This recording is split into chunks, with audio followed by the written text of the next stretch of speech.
சென்னையில் புத்தாண்டு வாழ்த்தை தெரிவிப்பதற்காக நடிகர் ரஜினிகாந்த் தனது இல்லத்தின் முன்பாக குவிந்த ரசிகர்களுக்கு கைகூப்பி தனது புத்தாண்டு வாழ்த்துக்களை தெரிவித்துக் கொண்டு வருகிறார். இது தொடர்பான அண்மை செய்தியை நாம் பார்த்து கொண்டிருக்கிறோம். இது குறித்தான கூடுதல் தகவல்களை தருவதற்காக நமது செய்தியாளர் சிவகுமார் இணைப்பில் இருக்கிறார். வணக்கம் சிவகுமார், உங்க தகவல்களை சொல்லுங்க.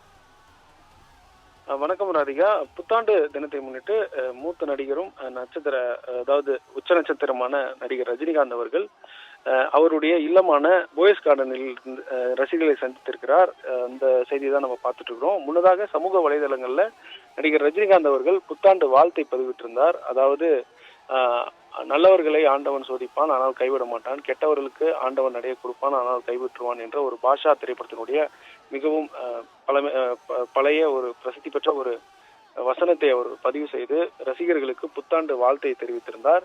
இந்த நிலையில அவர் இல்லம் இருக்கக்கூடிய போயஸ் கார்டன் பகுதியில் ரசிகர்கள் காலை முதலே அவர்கள் இல்லத்திற்கு முன்பாக கூடி ரஜினியை பார்க்க வேண்டும் என்பதன் அடிப்படையில் ஏராளமானோர் கூடி ரஜினி பெயரை சொல்லி கோஷங்களை எழுப்பி காத்துக்கிருந்த சூழல்ல தற்பொழுது நடிகர் ரஜினிகாந்த் அவர்கள் அவருடைய இல்லத்திலிருந்து வெளியே வந்து ரசிகர்களை சந்தித்திருக்கிறார். அதனுடைய காட்சிகள் தான் பார்த்துட்டு இருக்கிறோம். ரசிகர்களை சந்தித்து அனைவருக்கும் புத்தாண்டு வாழ்த்துக்கள் என்று தெரிவித்து ரசிகர்களை பார்த்து கைகளை அசைத்து ஆரவாரத்துடன் அவர்கள் தற்பொழுது அவர்களுக்கு புத்தாண்டு வாழ்த்துக்களை தெரிவித்து வந்த காட்சியை தான் நம்ம பார்த்துட்டு இருக்கோம். உங்க தகவல்களுக்கு நன்றி சிவகுமார்.